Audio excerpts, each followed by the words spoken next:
बिस्मिल्लाहिर्रहमानिर्रहीम अल्लाहुम्मा सल्लि अला व आले मोहम्मद सल्लल्लाहु ताला अलैहि वसल्लम। अस्सलाम वालेकुम। उम्मीद कयां तो सब खैरियत सां हूंदो। यकीनन पाकिस्तान में 60 सालन खां पोइ हिकिड़ो अहिड़ो तूफ़ान थो अचे जंहिंजे लाइ हर को हाई अलर्ट आहे ऐं सिंध जा साहिली इलाइक़ा आहिनि जेके ख़तरे में आहिनि। मां दुआ गो आहियां कि अल्लाह साईं हिन तूफ़ान जी ताक़त खे घटि करे ऐं यकीनन सभिनीनि जे लाइ बहितरी करे, छो कि हालात अहिड़ा आहिनि, ग़रीब माण्हुनि जो नुक़सानु थी वेंदो आहे ऐं असां तवक़ो था कयूं कि असांजा इदारा हाई अलर्ट ते आहिनि हिन महिल ऐं पंहिंजी बहितरीन परफॉर्मेंस ॾींदा। रेस्क्यू करण में सभु कानि शयुनि में अल्लाह साईं बहितर कंदो।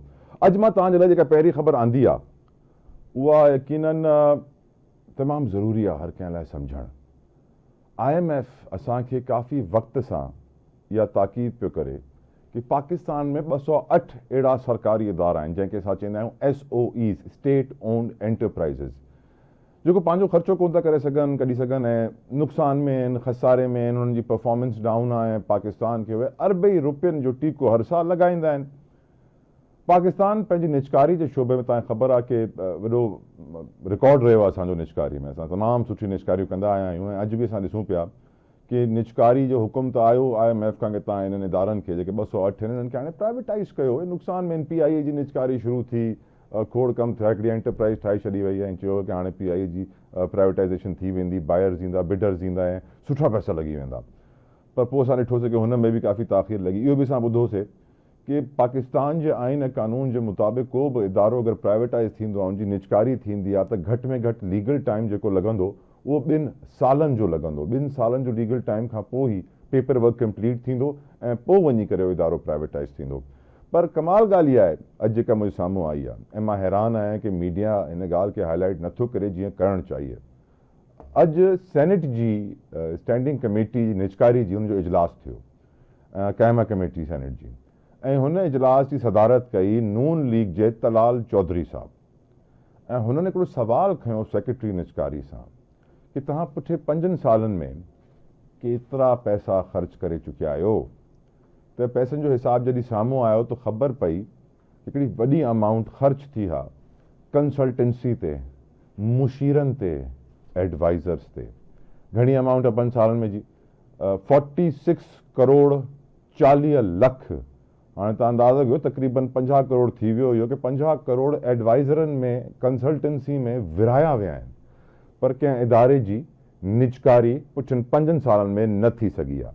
कमाल ॻाल्हि छा आहे हिन में? कमाल ॻाल्हि इहा आहे कि हिकिड़ो त इदारो अहिड़ो आहे जंहिंजे कंसल्टेंट, जंहिंजे फाइनेंशियल एडवाइज़र, जंहिंजे माली मुशीर 33 करोड़ रुपया वरिता। 33 करोड़ 330 मिलियन रुपीज़। ऐं पोइ हुन कंपनी जी निजकारी बि कोन थी, कैंसिल थी वई। हाणे वरी जॾहिं नेक्स्ट टाइम निजकारी थींदी पोइ हुन कंपनी खे हायर कयो वेंदो, पोइ हुनखे 33 करोड़ रुपया ॾिना वेंदा। इहा company national power park company, जंहिंजी निजकारी कैंसिल थी वई। ईअं ई पाकिस्तान स्टील मिल बि लिस्ट में शामिल आहे, ईअं ई जिना कन्वेंशन सेंटर बि शामिल आहे। लखे अरबे करोड़ रुपया पाकिस्तान जे टैक्स पेयर जा ईअं ज़ाया पिया कया वञनि। पर जेका सब्सिडी पंजाब खे मिली 46 बिलियन जी बिजली ते, हुनमें अगरि 20 अरब वधाए छॾंदा त सॼे पाकिस्तान खे मिली वञे हा। उहो तव्हां न कयो। त सोचण जी ज़रूरत आहे कि आख़िर पाकिस्तान जा हुकुमरान अरबाब इख्तियार जंहिंखे असां कोठींदा आहियूं, आख़िर अरबाब इक़्तिदार बि कोठींदा आहियूं, चाहिनि छा था? छा उहो चाहिनि था कि पाकिस्तान जा मसइला हल थियनि, या उहो चाहिनि था कि पाकिस्तान ईअं ई हलंदो रहे, का शइ न चेंज थिए, का शइ अॻिते न वधे? छो जे करे अगरि ईअं ई पाकिस्तान जो पैसो ज़ायो थींदो रहियो तो पोइ पाकिस्तान पंहिंजे पेरनि ते कोन बीहंदो। खैर, डिस्कशन करने के लिए मेरे साथ इस वक्त मौजूद हैं पाकिस्तान तहरीक इंसाफ के सीनियर रहनुमा हैं, किसी तारफ के मोहताज नहीं है, सेनेटर हुमायूं खान मोमन साहब। सेनेटर साहब, thank you so very much आपकी कीमती वक्त के लिए, जज़ाकल्लाह खैर। पहला सवाल जो मैं आपसे करना चाहूँगा सर, आज ये खबर मेरी नज़र में बहुत इंपॉर्टेंस रखती है और पाकिस्तान को बड़ा इंपॉर्टेंट मैसेज, अहम पैगाम देती है, लेकिन अफसोस के साथ पाकिस्तानी मीडिया इस खबर को इतना इंपॉर्टेंट नहीं समझता। सर, सेनेट की कायमा कमेटी निजकारी का इजलास हुआ है जिसमें बताया गया है कि पिछले 5 सालों में जो एडवाइज़र्स हायर किए गए थे, जो मुशीर रखे गए थे प्राइवेटाइजेशन के लिए, फाइनेंशियल एडवाइज़र्स, उनको 46 करोड़ 40 लाख 46 करोड़ 40 लाख रुपए दे दिए गए, लेकिन निजकारी किसी की नहीं हुई। एक कंपनी तो ऐसी है जिसके एडवाइज़र को 33 करोड़ रुपए दिए गए और उसकी निजकारी कैंसिल हो गई। अब मैं हैरान हुआ सर कि हम पाकिस्तान के टैक्स पेयर का पैसा किस तरह ज़ाया करते हैं। और आज जब मेरी सेनेटर सैफुल्लाह अबड़ो साहब से बात हो रही थी तो वो कहते हैं कि जब ये दिए जाते हैं ठेके मुशीरों के तो फिर पर्ची ही लगती है, मेरिट पे नहीं देखा जाता कि कौन सस्ता काम कर रहा है, ये देखा जाता है किसकी किसके साथ सेटिंग है। आप भी सर सेनेट में हैं, रहते हैं, आपने देखा होगा बहुत कुछ, आप इसके बारे में हमें क्या बताएंगे? बिस्मिल्लाहिर्रहमानिर्रहीम, इय्याका नअबुदु व इय्याका नस्तईन। देखिए, ये कोई पहली बार नहीं है कि पाकिस्तान में ऐसा हुआ है, ये हमेशा से होता है। अच्छा, उसका तरीका ये है, करते क्या है कि ये अगर हम लोगों ने कि हम स्टील मिल की निष्कारी करनी है तो हम उसके लिए कंसल्टेंट मंगवा लेंगे, उनसे सारा प्लान बनवा लेंगे, उनको पैसे दे देंगे। उसके बाद वो प्लान और तब हम ले जाएंगे पार्लियामेंट में। पार्लियामेंट में कोई पार्टी, एक पार्टी दूसरी पार्टी उसकी मुखालफत करती है तो सारा का सारा स्टॉप हो जाएगी। तो उसमें होता क्या है कि अगर उसकी बजाय पहले ये चीजें इन प्रिंसिपल किए जाए कि हम इस सब्जेक्ट की निष्कारी करने क्या वो करेंगे, तो इन प्रिंसिपल अगर आपका डिसीजन हो जाए। अब मुझे नहीं मालूम कि इसका प्रोसेस, लेकिन मेरे दिमाग में ये आता है कि आप पहले इन प्रिंसिपल डिसाइड कर ले एक चीज का, नॉट निष्कारी, एक चीज का कि हमने PIA का या हमने XYZ का निष्कारी करनी है। जब उसकी हो जाए पार्लियामेंट से, सारी पॉलिटिकल पार्टीज मेजॉरिटी के साथ उसे एग्री कर जाए, then you start the process of war. अच्छा, उसमें ये जरूर है, मैं ये नहीं कहता कि आपको सस्ते की तरफ जाना चाहिए, आपको अच्छे की तरफ जाना, अच्छे मशवरे दे। बात में वो कहते हैं ना, सस्ता रहे बार बार, महंगा रहे बार, लेकिन आपको बार बार quality is more important than quantity. आप उस तरफ जाएं, लेकिन प्रॉपर तरीके से। हमारा जो असल मसला है हमारा डिसीजन मेकिंग है। हमारा डिसीजन मेकिंग बहुत गलत और गलत है। पाकिस्तान का मेन मसला उसकी ये है कि हम लोग मैरिट पे नहीं काम करते, पॉलिटिकल मैरिट नहीं है। जो पॉलिटिक्स में चाहे किसी भी वक्त हो, जिसको जीतना चाहिए उसको हरवाया जाता है, जिसको नहीं जीतना चाहिए उसको जितवाया जाता है। चीजें टिल की जाती है, लोगों को A से पॉइंट B पे ले जाते हैं, B से C पे ले जाते हैं। ये मैं हर एक थ्रू आउट हुकूमतों की बात कर रहा हूँ, मैं 19 से लेके मैं आज की बात कर रहा हूँ। हमें इन सब चीजों को रिवर्स करना होगा, इन सब चीजों को रोकना होगा। हमें ये नहीं करना होगा कि अगर मैं किसी के ससुर के साथ मेरी दोस्ती है तो उसके बेटे को चीफ ऑफ आर्मी स्टाफ बना दो और वह उसका स्टाफ बना दो, क्योंकि ससुर ने कहा कि ये तुम्हारे लिए खड़ा हो और मैं गारंटी देता हूं इसका। ये वो डिसीजन मेकिंग तो हमारे गलत है। हमारी डिसीजन मेकिंग कैसे सही होगी सर, मैं ये सोचने पर मजबूर हूं। तो यानी इसका मतलब ये है हुमायूं साहब कि हमारे मुल्क में जो 208 सरकारी इदारे हैं जिनको IMF कह रहा है कि कुछ करो इनके बारे में, भाई आपको ये हजार हजार अरब का टीका हर साल लग रहा है इनकी वजह से, क्या हम उनको कभी प्राइवेटाइज कर पाएंगे? क्या हम अपने इस प्रोसेस को बेहतर कर पाएंगे? हम कानून साजी इसलिए तो कर लेते हैं कि सुप्रीम कोर्ट के जजों की तादाद बढ़ जाए ताकि सियासी केसेस जल्दी जल्दी निपटाए जाएं, लेकिन हम कानून साजी इसलिए नहीं करते हैं कि सिटी कोर्ट, डिस्ट्रिक्ट कोर्ट के अंदर भी जजों की तादाद बढ़ाई जाए ताकि आम आदमी को फायदा हो। आखिर कब तक हम इसी तरह खसारों में, क्योंकि हम जिस तरह देखा सर, डाउन साइजिंग और राइट साइजिंग का जिक्र बड़ा हुआ है इस हुकूमत में, और फिर यूटिलिटी स्टोर्स को बंद करने की बात हुई और फिर उनके मुलाजमीन सड़कों पर आ गए, एहतजाज किया, हुकूमत को घुटने टेकने पड़ गए। हुकूमत ने कहा हम किसी को फारिग नहीं करेंगे, सबको एडजस्ट करेंगे दूसरे डिपार्टमेंट्स में। फायदा क्या हुआ बंद करने का? बोझ तो उतना ही रहा हुकूमत के ऊपर, टैक्स पेयर के ऊपर भी। कहने का मकसद ये है कि यानी राइट साइजिंग की बातें होती रहेंगी, शॉर्ट कॉस्ट कटिंग की बातें होती रहेंगी, प्राइवेटाइजेशन की बातें होती रहेंगी, होगा पीछे कुछ भी नहीं। सेनेटर साहब ऐसा ही है, सिर्फ एडवाइजर्स हायर होंगे। देखिए, ये बात नहीं है। मैं आपको आपने ना, आप हम क्या करते हैं, हम कहते हैं कि जॉब क्रिएशन है, हम हुकूमत के अंदर जॉब क्रिएट करते हैं। हमने इसी जॉब क्रिएशन के बेसिस पे हमने अपने 2 इदारों को तबाह कर दिए, एक PIA और एक ये जो स्टील मिल था। उसमें जहां पे 100 बंदे की जरूरत थी वहां पे हमने 500 बंदा डाल दिया। तो वो इतना वो ज्यादा हैवी हो गया कि हम वहां पे उसको कर नहीं सकते। फिर इसी तरीके से हम हर जगह पे यही काम कर रहे हैं, और सिर्फ ये है कि हमने प्लीज करना है, हमने अपनी अगली जो इलेक्शन है हमने उसके लिए काम करना है, हमने अगली नस्ल के लिए काम नहीं करना।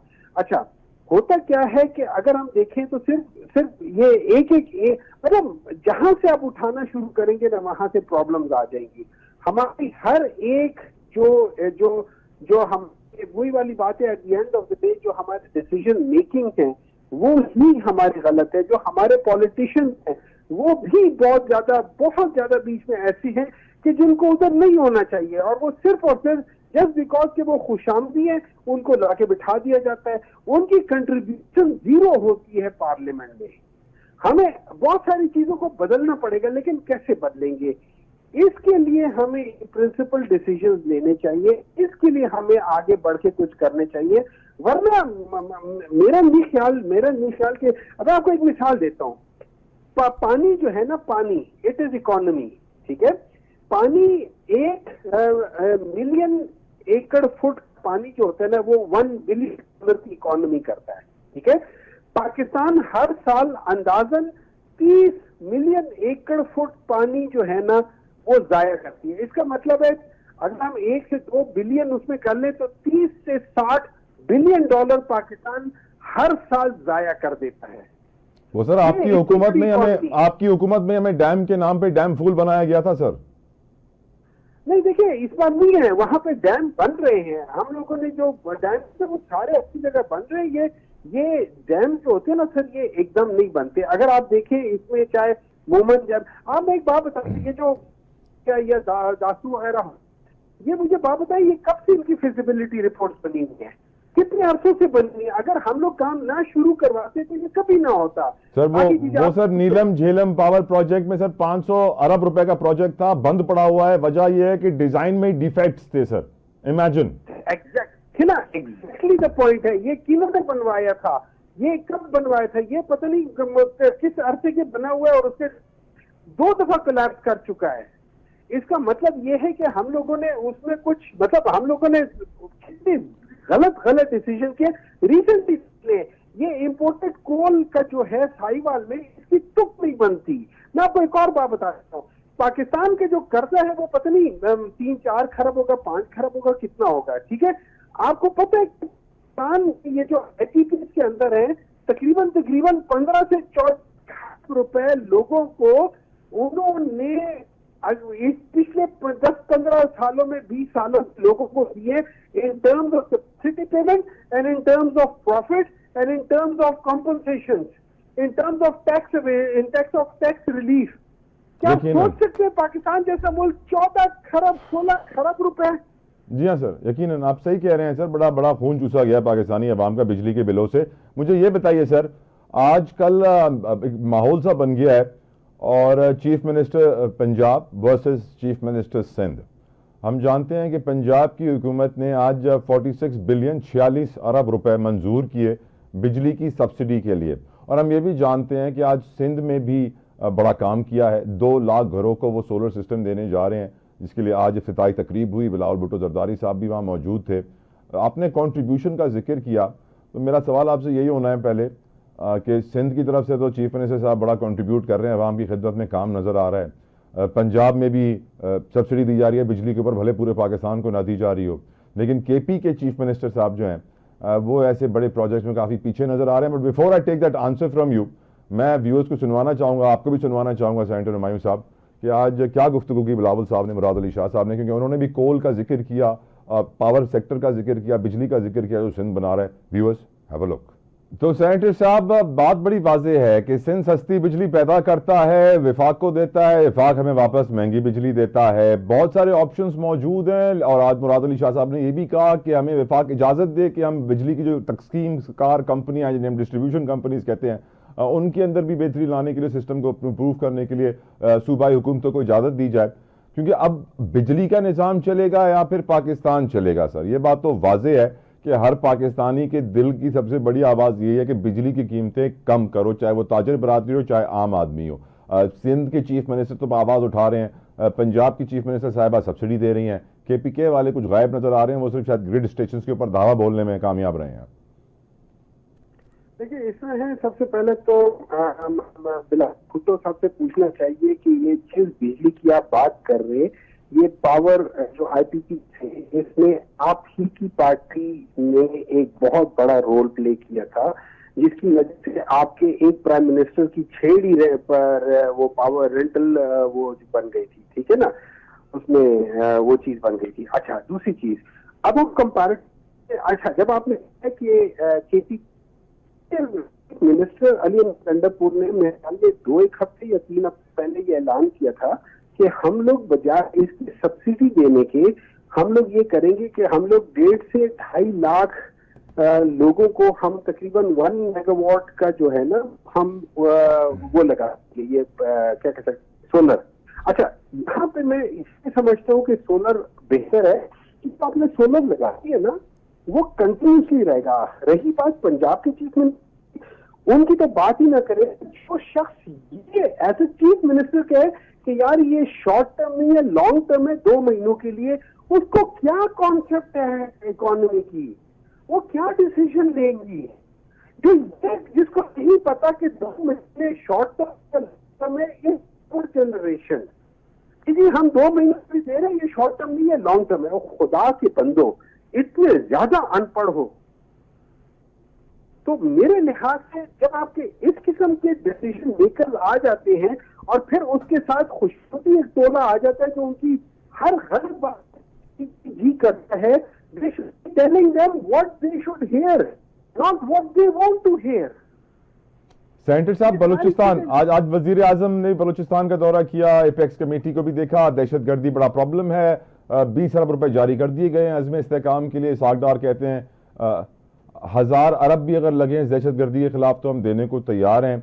क्या आप समझते हैं कि सर मौजूदा सेटअप मुल्क में law and order situation control कर पाएगा, स्पेशली बलूचिस्तान? देखिए, जब आप मिनिस्टर इतना नालायक हो कि जिस ये नहीं पता कि यार पाकिस्तान की एक आर्मी लगी हुई है बलूचिस्तान में पिछले कितने सालों से, वो आखिर बयान देती यार ये तो एक एसएचओ का काम है।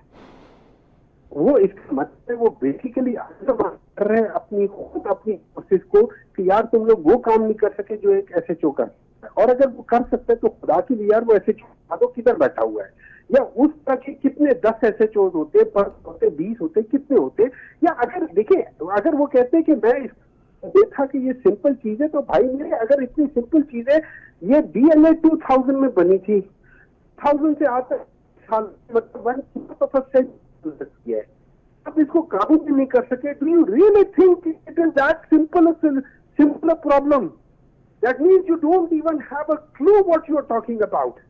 जो बंदा ये कहे कि जी मैंने क्रिकेट में जाके एक सर्जरी करके इसको ठीक करना है और उसका रिजल्ट यह है कि बांग्लादेश की टीम पाकिस्तान में आके पाकिस्तान को पहली बार टेस्ट क्रिकेट में हरा।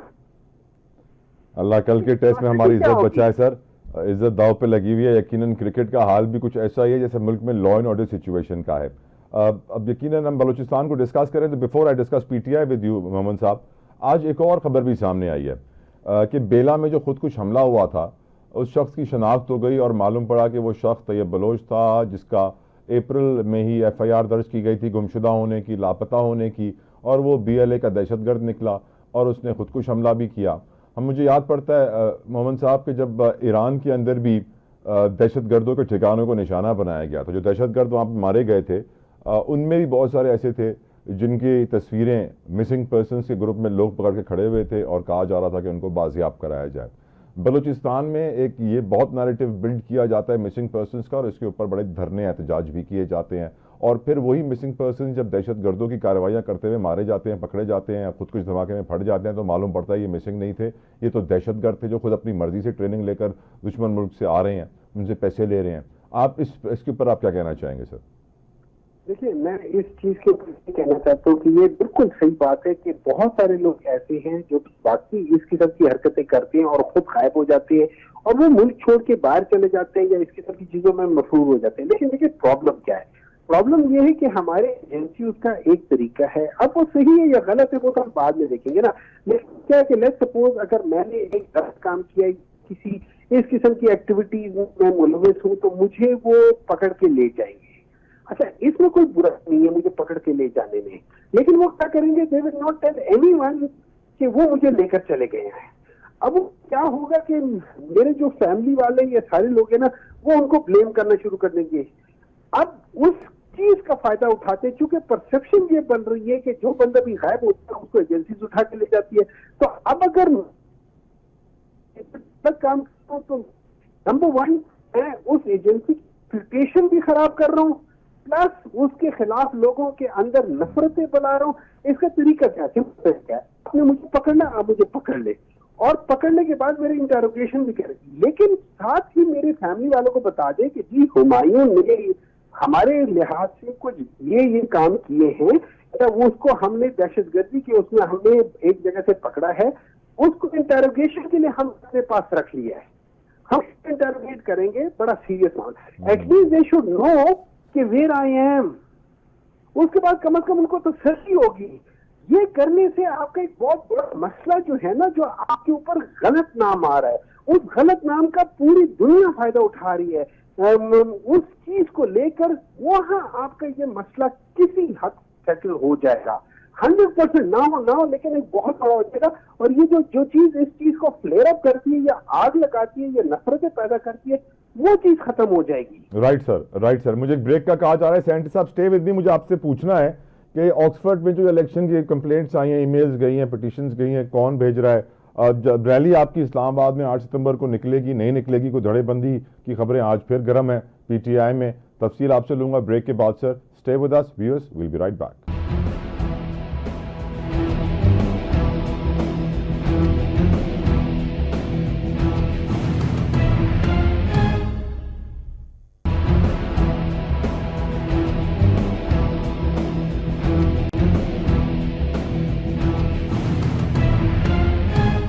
Welcome back. Senator Humayun Khan मोमिन साहब, सर पीटीआई का कुछ अगर हम ट्रैक रिकॉर्ड उठाएं पिछले चंद माह का, तो रैलीज और जलसे आपके हमेशा कैंसिल हो जाती है एनओसी एक दिन पहले, और फिर कुछ ना कुछ प्रॉब्लम आ जाती है, हालात ऐसे हो जाते हैं कि आपको डिले करना पड़ता है, मुलतवी करना पड़ता है। 8 सितंबर को रैली निकलेगी इस्लामाबाद में, या वो भी सर 7 सितंबर की रात को मुलतवी हो जाएगी? राइट, लाइन में डिस्टर्बेंस ही, लाइन ड्रॉप थी भैया, मां वरी कोशिश कंदा से राब्तो करण जी, पर असांखे ख़बर आहे कि 8 सितंबर ते जेके पीटीआई जी लीडरशिप आहे हुननि जो दावो आहे कि इस्लामाबाद में वो रैली कढंदा। रैली हाणे कढी पाईंदा न करी सघंदा, एनओसी हुननि जी कैंसिल थींदी हिकु ॾींहुं अॻु में, या को ॿी प्रॉब्लम न अची वञे, हिते 8 जो ही ख़बर पवंदी या 7 जो ख़बर पइजी वेंदी। पर पीटीआई जे लाइ हिकिड़ी ॿी ख़बर इहा बि आहे कि ऑक्सफोर्ड में तव्हांखे ख़बर आहे कि बानी पीटीआई जी इहा कोशिश या ख़्वाहिश ही कि हुते चांसलर जा जेके इलेक्शन्स पिया थियनि हुनमें पार्टिसिपेट कनि ऐं कैंडिडेट ठहनि, जंहिं अॼु खोड़ माण्हू पहुची विया ऑक्सफोर्ड यूनिवर्सिटी, ऐं हुननि ईमेल्स कयूं, हुननि पिटिशन्स फाइल कयूं, हुननि कंप्लेंट्स कयूं, ऐं हुननि शिकायत इहा कई कि एतिरो वॾो इदारो आहे ऑक्सफोर्ड, हो हिकिड़े कैदी खे, सज़ा याफ़्ता माण्हू खे कीअं हिन इलेक्शन में पार्टिसिपेट करण जी इजाज़त ॾेई थो सघे, ऐं मना कयो वियो कि हिननि खे न अचणु घुरिजे इलेक्शन में, अगरि आया त ऑक्सफोर्ड जो नालो बदनाम थींदो, इमेज ख़राबु थींदो। त यकीनन हाणे ॾिसणो इहो आहे, छो जे करे PMLN वारनि जो इहो मञणु आहे त जेके जमाइमा गोल्डस्मिथ आहे, घरवारी जेके रही चुकी आहे इमरान ख़ान साहब जी, हुननि जो जेको भाउ आहे उहो तमामु पावरफुल आहिनि ऑक्सफोर्ड में। तव्हांखे ख़बर आहे गोल्डस्मिथ फैमिली त उहा ई तमामु वॾी यहूदी फैमिली आहे उतां जी, ऐं वॾा पावरफुल आहिनि, पैसे वारा आहिनि, त पंहिंजो असरो रसूख़ हिन महिल जमाइमा गोल्डस्मिथ इस्तेमालु पई करे पंहिंजे भाउ जे ज़रिए। नून लीग जो इहो मञणु आहे ऑक्सफोर्ड यूनिवर्सिटी जे इलेक्शन्स में, जॾहिं कि पीटीआई जी रैलियूं निकिरनि थियूं। हिकिड़ी ॿी वॾी ख़बर अॼु इहा बि आहे कि कई सालनि खां पोइ पाकिस्तान जी हुकूमत दावत ॾिनी आहे वज़ीर आज़म इंडिया, भारत जे वज़ीर आज़म नरेंद्र मोदी के कि वो पाकिस्तान अचन। हुमायूं खान मोमिन साहब, आपकी आवाज़ सर कट रही थी, thank you for coming back on the line again sir. Please मुझे बताइएगा कि अब रैलियां निकलेंगी, आप लोग जलसे कर सकेंगे, आप लोग को एहतजाज की इजाज़त मिली है, या फिर एक दिन पहले ही शो ऑफ हो जाएगा सर? देखिए, इस दफा जो है ना, इस दफा हम लोगों ने, वो कहते हैं ना, हमने बहुत सब्र कर लिया, हमने बहुत अच्छे तरीके से इनकी जो ये कहते थे वो सब कुछ हमने कर लिया था। ये हमारा आईनी हक है।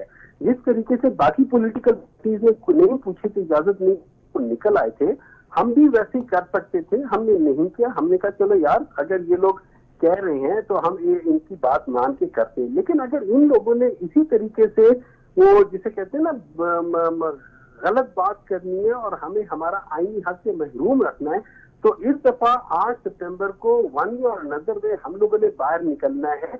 उसके बाद अगर इन्होंने हम पे जुल्म करना है, हम पे जबर करना है, हमको इन्होंने क्या कह सकते हैं उसे, जो फैशिस्ट तरीके से हमें रोकना है, तो वो फिर उनकी मर्जी है, उसका हम कुछ कह नहीं सकते। लेकिन इंशाअल्लाह व ताला अल्लाह के हुक्म से हम लोग इस दफा निकलेंगे 8 सितंबर को, और इनको भी समझ आ जाएगी कि इन्होंने जैसे पिछली बार किया था 22 को, आपको पता है सहार तक इन्होंने जाके कंटेनर रखे हुए थे मोटरवे पे। कितने लोग सर खुआर हुए होंगे इन कंटेनर्स की वजह से। सर, ये ऑक्सफोर्ड यूनिवर्सिटी के अंदर बड़ी शिकायतें गई हैं कि इमरान खान कैसे इलेक्शन का हिस्सा बन सकते हैं, ये तो ऑक्सफोर्ड की बड़ी बेइज्जती हो जाएगी, इमेज खराब हो जाएगा, एक सजा याफ्ता शख्स है, जेल में कैद का ऑर्डर है, उसको आप कैसे ये चांस दे सकते हैं। इसके ऊपर आप क्या कहेंगे? क्या नून लीग वाले गए हैं सारी शिकायतें लेकर?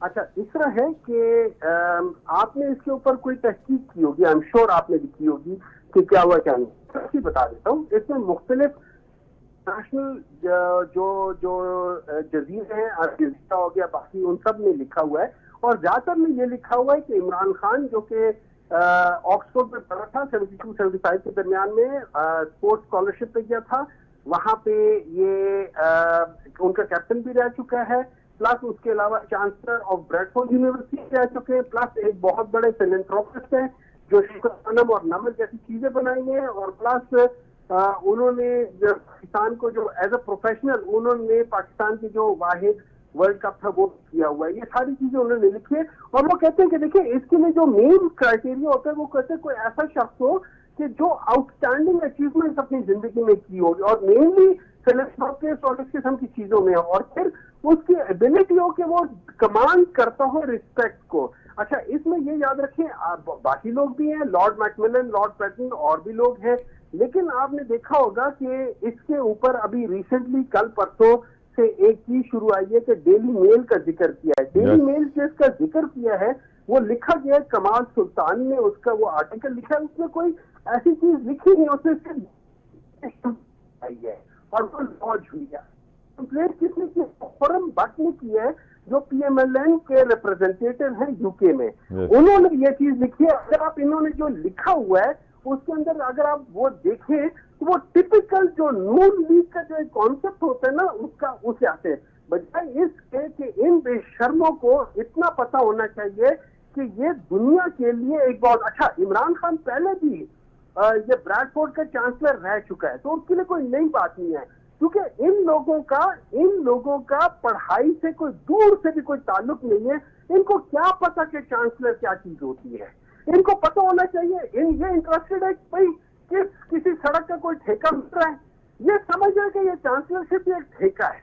ये ठेका नहीं होता चांसलरशिप, ये चांसलरशिप इज्जत वाली चीज है। ये उन लोगों के लिए जो कि इंस्टीट्यूशंस के लिहाज से जिनको पता होता है। अच्छा, ये कहते हैं, इन्होंने कहा कि इमरान खान को दे वो तो पता नहीं उनके कितने परसेंटेज मार्क्स है थी कैसे। अरे भाई, परसेंटेज मार्क्स को छोड़ो, तुम ऑक्सफोर्ड में एंटर होके दिखा दो, तुम्हें तो वहां कोई अंदर ना जाने दे, तुम्हें तो किसी ने किरेड भी अंदर नहीं जाने दिया था।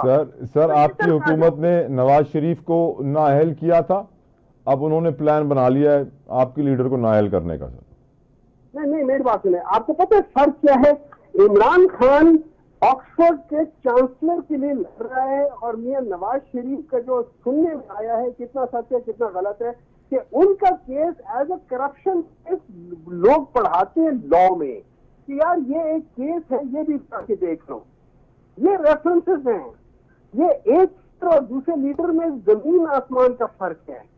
हम लोग किस पर्पज से, हमें इस मुल्क में यही तो मसला है, हम लोग सिफारशियों जिनको उसके अब्बा ने कहा था कि यार ये बिजनेस के लिए फिट नहीं है, उसको हम लोग इस मुल्क का प्राइम मिनिस्टर में, जब पाकिस्तान, इंडिया और बांग्लादेश और चाइना सबसे मालदार था, उसको जब से ये लोग आए इन्होंने 30-40 साल में पाकिस्तान का सत्यानाश कर दिया।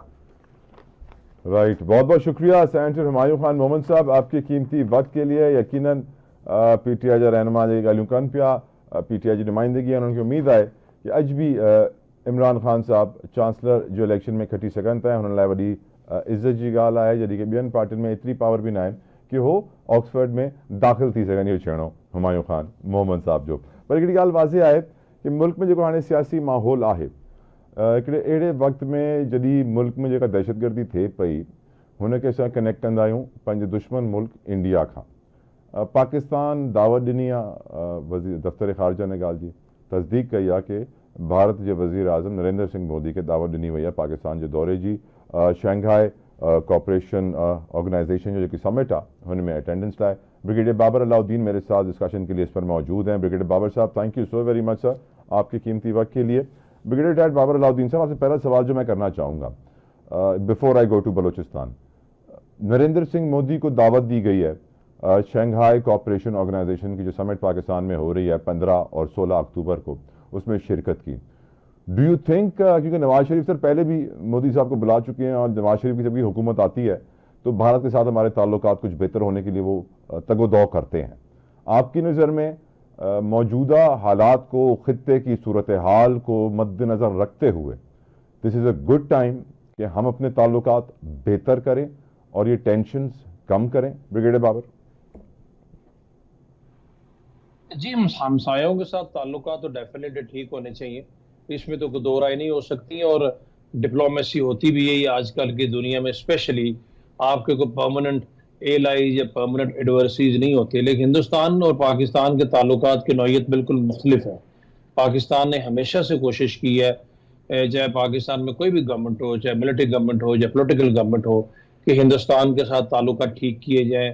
हमने हमेशा ख्वाहिश का भी सिर्फ इजहार नहीं किया, हमने अमली तौर पर भी इस सिलसिले में बहुत इकदाम किए हैं। लेकिन बदकिस्मती से हिंदुस्तान की तरफ से बिलखुसूस जब से गुज़श्ता अभी 10 साल से ऊपर अरसा होने को है, नरेंद्र मोदी की और बीजेपी की गवर्नमेंट है, उनका रवैया इसके बिल्कुल उल्ट रहा है, मुखालिफ रहा है। आपने बिल्कुल दुरुस्त फरमाया, नवाज शरीफ साहब जब प्राइम मिनिस्टर थे तो नरेंद्र मोदी की हलफ बर्दारी की तकरीब में भी वो गए, लोगों ने तनकीद का निशाना भी बनाया, फिर उन्होंने नरेंद्र मोदी को दावत दी, लाहौर तशरीफ भी लाए। उसके ऊपर नवाज शरीफ साहब ने बहुत अपना पोलिटिकल उनका स्टेचर, तो उनको पाकिस्तान की कोशिश हमेशा से रही है, लेकिन हिंदुस्तान और मोदी साहब का रवैया बिल्कुल उसके उल्ट रहा है। तो आप ताल्लुकात की ख्वाहिश तो रख सकते हैं, बट नेचुरली एक हद से आगे नहीं जा सकते आप। आपके अपने नेशनल इंटरेस्ट भी होते हैं, आपकी अपनी एक रिस्पेक्ट भी है, आपकी कौमी खुद मुख्तारी का, कौमी खुददारी का तकाजा भी कोई है। वो तो पाकिस्तान के साथ क्रिकेट मैच भी तक नहीं खेलते, हालांकि हम तो हिंदुस्तान में कोई भी मैचेस, इंटरनेशनल टूर्नामेंट्स हो, हम जाते हैं, वो हमारे खिलाड़ियों को वीजा तक नहीं देते। अभी आपको पता है कि चैंपियंस ट्रॉफी होने वाली है और उसमें फिर लोग जो है इस चीज के बारे में यही कह रहे हैं कि हिंदुस्तान की क्रिकेट टीम पाकिस्तान नहीं आएगी। एशिया कप में भी पाकिस्तान नहीं आए थे, हमें एक न्यूट्रल वेन्यू पे खेलना पड़ा। तो ताल्लुकात तो ठीक होने चाहिए हमसायों के साथ, बट ये यकतरफा नहीं हो सकते। आपने दुरुस्त फरमाया, शंघाई ताउन काउंसिल का जो इजलास है बड़ा एक अहम मौका है, एक गोल्डन अपॉर्चुनिटी है, क्योंकि उसमें सिर्फ नरेंद्र मोदी साहब नहीं इनवाइटेड, इस एससीओ के तमाम मेंबर कंट्रीज के heads of government and heads of state invited हैं और ये उनको बिल्कुल आना चाहिए। अगर अभी भी वो नहीं आते तो ये चीज वाजे हो जाएगी कि वो आना ही नहीं चाहते, पाकिस्तान के ताल्लुकात को ठीक करना ही नहीं चाहते। तो पाकिस्तान तो उसमें फिर कुछ नहीं कर सकता। पाकिस्तान एक इंडिपेंडेंट कंट्री है जी, तो एक हद तक तो आप जा सकते हैं, उससे आगे जबरदस्ती ज़्यादा नहीं कर सकते। सर, ये आज फिर एक लापता शख्स, लापता अफराद की फहरिस्त में थे तैयब बलोच। अप्रैल में उनकी एफआईआर कटी थी, मालूम पड़ा है कि बेला में जो खुदकुश हमला था, फोरेंसिक से मालूम पड़ा है कि वो वही थे, तैयब बलोच थे जिन्होंने खुदकुश हमला किया। ये प्रोपेगेंडा मिसिंग पर्सनस का, लापता अफराद का, फिर हमें याद है ईरान में भी जब हमने दहशतगर्दों के ठिकानों को निशाना बनाया था तो वहाँ पर भी वही लापता अफराद, दहशतगर्द मारे गए। वो जाते हैं, दहशतगर्द तंजीम को ज्वाइन कर लेते हैं, उनके घर वाले उनकी तस्वीर लेके खड़े हो जाते हैं कि लापता हो गया है। इस प्रोपेगेंडा के खिलाफ अब क्या करना चाहिए? क्या शहबाज शरीफ साहब इस प्रोपेगेंडा को हैंडल कर लेंगे? थे तो वो बलूचिस्तान में ही थे, एपेक्स कमेटी को भी उन्होंने शरीक हुए उसके अंदर। क्या आप समझते हैं कि मौजूदा हुकूमत सेटअप बलूचिस्तान की सूरत हाल पर काबू पा लेगा? क्योंकि नकवी साहब तो कहते हैं SHO की मार है। जरा साहब, ये जो आप हम सबको पता है, आप एक बड़े पॉजिटिव और वेल इन्फॉर्म जर्नलिस्ट है। लापता अफराद का इशू कॉम्प्लिकेटेड है। जिस तरीके से पाकिस्तान में कुछ लोग इसको पेश करने की कोशिश करते हैं बिल्कुल मुनासिब नहीं है। लापता अफराद की तादाद दुनिया के बहुत सारे ममालिक में हमारी निस्बत बहुत ज्यादा है। जो कॉन्फ्लिक्ट जोन्स होते हैं वहां पर इस तरह के वाकयात होते हैं। गवर्नमेंट ऑफ पाकिस्तान का मौकफ आज भी यही है कि तमाम लोग जिनको लापता जाहिर किया जाए तो एक्चुअली ये लापता नहीं है। इनमें से एक बहुत बड़ी तादाद अपनी मर्जी से घरों से गई हुई है और वो इन दहशतगर्द लोगों के साथ BLA या BRA इनके साथ मिलके पाकिस्तान के खिलाफ उन्होंने जंग मुसल्लत की हुई है। कुछ मारे जाते हैं, उनके घर वाले फिर उन डेड बॉडीज को ओन भी करते हैं, ले भी जाते हैं। कुछ गिरफ्तार होते हैं तो उनको भी वो ओन करते हैं, कुछ यहीं से खुद ब खुद घर वापस आ जाते हैं। कुछ यकीनन होंगे जो कि अभी तक इस 3 कैटेगरीज में नहीं आते, बट ये प्रोपेगेंडा ज्यादा है, हकीकत इससे बहुत दूर है। तो हमें बहुत रिस्पॉन्सिबिलिटी के साथ इस तरह की रिपोर्टिंग करनी चाहिए। जब मारंग बलोच ने जब लॉन्ग मार्च इस्लामाबाद में किया था तो उस वक्त बहुत लोगों ने वावेला किया, उसको बहुत पजीराई दी कि जी ये बहुत बड़ी इंसानी हकूक की अलमबरदार है। आज देख लें उसका किरदार क्या है। हमारे पाकिस्तान के मुखालिफ उसको हाथों हाथ लेते हैं, उसकी पजीराई करते हैं, मेजबानी करते हैं, हीरो बना के पेश करते हैं। तो next is very very clear. बाकी आपकी ये बात कि मौजूदा गवर्नमेंट कंट्रोल कर लेगी या नहीं कर लेगी, कोशिश तो डेफिनेटली है। एक कोalition गवर्नमेंट है, एक स्ट्रॉन्ग गवर्नमेंट है, वो PMLN पीपल्स पार्टी की गवर्नमेंट है। उनको किसी तीसरे की गवर्नमेंट को कायम रखने की जरूरत नहीं है। सरफराज भुट्टी साहब वहाँ के एक बड़े फेमस सियासतदान है, कोई आज के नहीं है, तजुर्बाकार आदमी है। निगरान हुकूमत में भी थे और फिर हुकूमत में भी आ गए, वो बड़े कमाल इंसान जी। इससे पहले भी वो रहे हैं, सेनेट के मेंबर भी रहे हैं, इससे पहले वजीर भी रहे हैं। और डेफिनेटली बलोचिस्तान के अपने हालात हैं, उनका एक भुट्टी कबीले से ताल्लुक भी है और मुतहरक आदमी है। कोशिश करते हैं गवर्नमेंट और फौज और लॉ इन्फोर्समेंट एजेंसी भरपूर कोशिश कर रही है। आपको पता है कि बलोचिस्तान का मसला है क्या, सपोर्ट कहाँ से आ रही है और दुश्मन क्या चाहता है। तो मेरा ख्याल है पॉजिटिव रहना चाहिए, उम्मीद रखनी चाहिए, इंशाल्लाह सिचुएशन ठीक होगी। आमीन। Thank you brigadier retired Babar Alauddin sahab, आपके कीमती वक्त के लिए हैं जेका उम्मीद उन्होंने ज़ाहिर कही सिचुएशन ठीक होगी। त मां बि दुआ तो कयां कि वो ॾींहुं अचे जॾहिं पाकिस्तान ऐं हुनजे हमसाए मुल्क भारत जा ताल्लुकात बेहतर थियनि ऐं इहे टेंशन्स ख़त्म थियनि ऐं हिन ख़िते में अमन क़ाइमु थिए, कश्मीर जो मसइलो हल थिए, फ़लस्तीन जो मसइलो हल थिए। पंहिंजो ख़्यालु रखिजो। मंडे जो तव्हां सां मुलाक़ात थींदी। अलाह साईं ख़ैर जो मींहुं वसाए। अल्लाह हाफ़िज़।